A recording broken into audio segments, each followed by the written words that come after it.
Class 12 geography रिष्ठा विद्यापीठ unit 2 project. पश्चिम बंगाल। पश्चिम बंगाल का परिचय। पश्चिम बंगाल भारत का एक इकाई राज्य है। इसे बंगाल, पश्चिम बंग या वेस्ट बंगाल के नाम से भी जाना जाता है। यह बंगाल की खाड़ी से लगा भारत के पूर्वी भाग में स्थित है। 9 करोड़ की आबादी वाला यह राज्य भारत का चौथा सबसे अधिक आबादी वाला राज्य है। भारत में क्षेत्रफल के हिसाब से 13वां सबसे बड़ा राज्य है। दुनिया के हिसाब से देखें तो 88,752 वर्ग किलोमीटर में फैला यह राज्य दुनिया का 8वां सबसे अधिक आबादी वाला देश उपखंड है। इसके पूर्व में बांग्लादेश, उत्तर में नेपाल और भूटान और दक्षिण में बंगाल की खाड़ी है। राज्य की राजधानी कोलकाता तीसरा सबसे बड़ा महानगर है। पश्चिम बंगाल की अर्थव्यवस्था भारत की छठी सबसे बड़ी राज्य अर्थव्यवस्था है। मानव विकास सूचकांक में पश्चिम बंगाल का भारतीय राज्यों में 28वां सर्वोच्च स्थान है। पश्चिम बंगाल में 2 विश्व धरोहर स्थल दार्जिलिंग हिमालयन रेलवे और सुंदरवन राष्ट्रीय उद्यान है। पश्चिम बंगाल भारत का 7वां सबसे अधिक देखे जाने वाला पर्यटन स्थल है। इस राज्य की प्रमुख भाषा बंगला है, जो दुनिया में बोलने वालों की कुल संख्या के हिस्सा बसे 7वीं सबसे अधिक बोली जाने वाली भाषा है। यह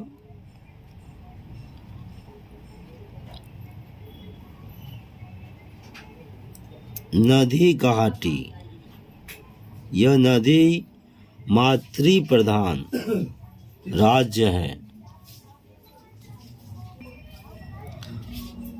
यहाँ कुल 14 नदियाँ बहती हैं।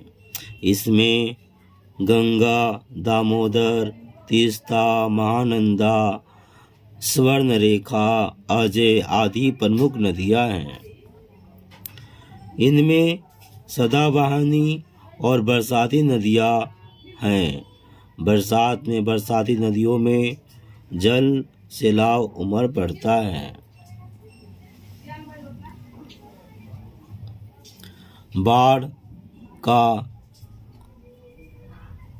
बाढ़ क्या है? बाढ़ पानी के विस्तार का एक अति प्रवाह है जो भूमि को जलमग्न कर देता है। यह नदियों में पानी की मात्रा बढ़ने से होता है। पश्चिम बंगाल के मैदानी भागों में जहाँ से बरसाती नदियाँ बहती है, उनके दोनों किनारों पर बरसात के दिनों में बाढ़ आता है। यह एक प्राकृतिक आपदा है। पश्चिम बंगाल का भौतिक विभाग। पश्चिम बंगाल राज्य धरती का समृद्ध भौतिक हरियाली संपन्न राज्य है। यहाँ रेगिस्तान छोड़ सभी भौतिक स्वरूप हैं। पर्वत है, पहाड़ है, पठार है, मैदान है। यहाँ 14 नदियाँ बहती हैं। इसके उत्तर में पर्वतराज हिमालय तो दक्षिण में हिंद महासागर है। खनिजों के लिए छोटा नागपुर विश्व प्रसिद्ध है। बाढ़ का कारण पश्चिम बंगाल में बहुत तीव्र वर्षा एवं चक्रवात से नदियों में बाढ़ तो आता है, पर वह इतना प्रभावी नहीं होता कि विनाश लाए। हाँ,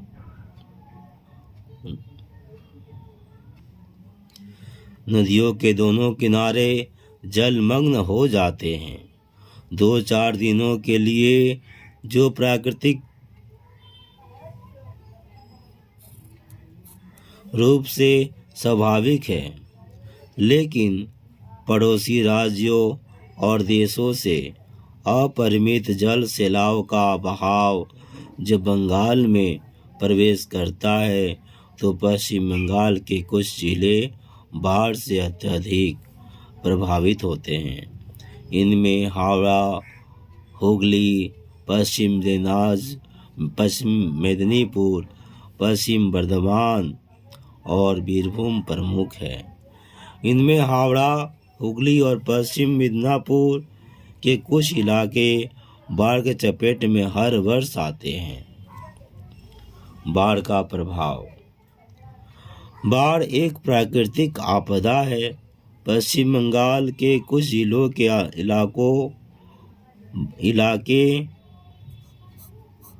बाढ़ से भयंकर हालात उत्पन्न हो जाते हैं। इलाकों ही रहेगा।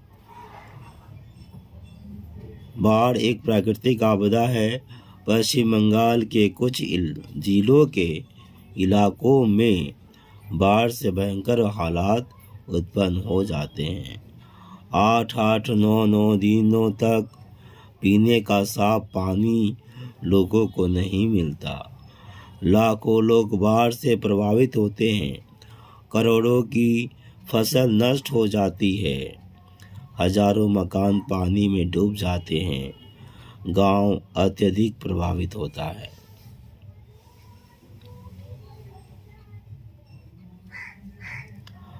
बाढ़ से बचने के उपाय।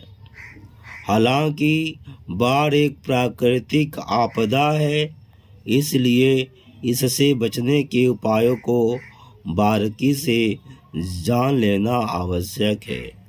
हम यहाँ इन उपायों को 2 भागों में बांटकर देखेंगे। पहला, बाढ़ से बचने का तत्कालीन उपाय। दूसरा, बाढ़ से बचने का दीर्घकालीन उपाय। पहले बाढ़ से बचने का तत्कालीन उपाय जान लिया जाए। अचानक बाढ़ आ जाने पर सबसे पहले सुरक्षित स्थान का चयन करें।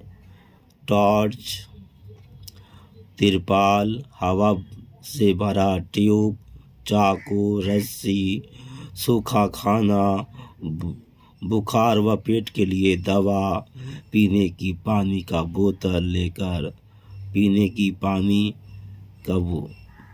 पानी से भरा बोतल, पीने की पानी से भरा बोतल लेकर बच्चों, बूढ़ों और महिलाओं को सबसे पहले सुरक्षित स्थान पर भेज दें। सामानों को यथास्थान रख दें। यथास्थान ऊंचे रख दें। मोह न करें। अच्छी तरह से घर बंद कर सुरक्षित स्थानों पर चले जाएं। जाते समय पानी की ऊंचाई मापने के लिए लकड़ी का प्रयोग करें। जहाँ तक दीर्घकालीन उपाय की बात है, इनमें से सिर्फ एक ही कर दिया जाए तो रामबाण होगा बाढ़ न आने का। वह है भारत के पूर्व राष्ट्रपति डॉक्टर APJ अब्दुल कलाम जी की सुझाव। उन्होंने कहा था, भारत के सभी नदियों को एक साथ जोड़ देना चाहिए। मेरे देखे यही एक मूल उपाय है, बाकी पत्ते की तरह है जिसे मैं तत्कालीन उपाय ही कहूँगा। तात्कालीन भी बोल सकते हैं या तत्कालीन, नहीं तात्कालिक बोलेंगे पर तत्कालीन बोलेंगे। नींद खाओ। ठीक, आगे। निष्कर्ष, दुनिया में हर चीज के दो पहलू होते हैं। अगर एक पहलू जितना ही लाभदायक होगा, दूसरा उतना ही हानिकारक। अगर सही से इस्तेमाल न किया जाए, हानिकारक खड़ी पाई नहीं देंगे, कॉमा दे देंगे। अगर सही से इस्तेमाल न किया जाए। दवा और बाढ़ का पानी इसके बेहतर उदाहरण है। कहावत है, सभी काम व्यक्तिगत रूप से नहीं साधा जा सकता, जैसे मोबाइल फोन हो या बाढ़ के पानी का इस्तेमाल, यह अकेले से नहीं चलता।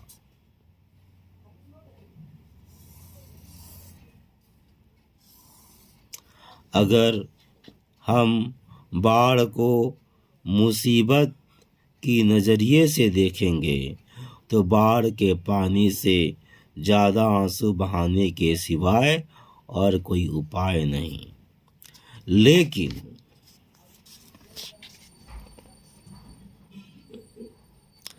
इसे वरदान के रूप में देखेंगे तो सारी नदियों को जोड़कर राजस्थान को भी बंगाल बना देंगे।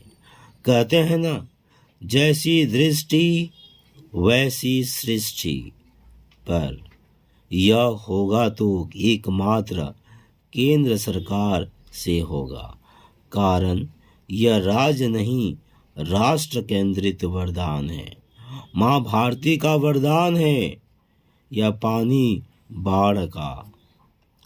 इसे मुसीबत ना समझें।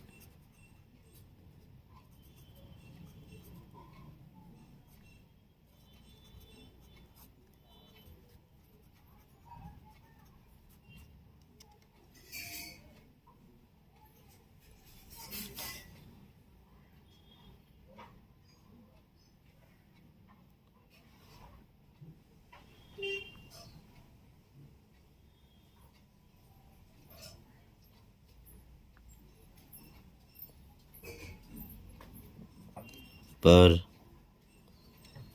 यह वरदान कब होगा, यही सवाल है।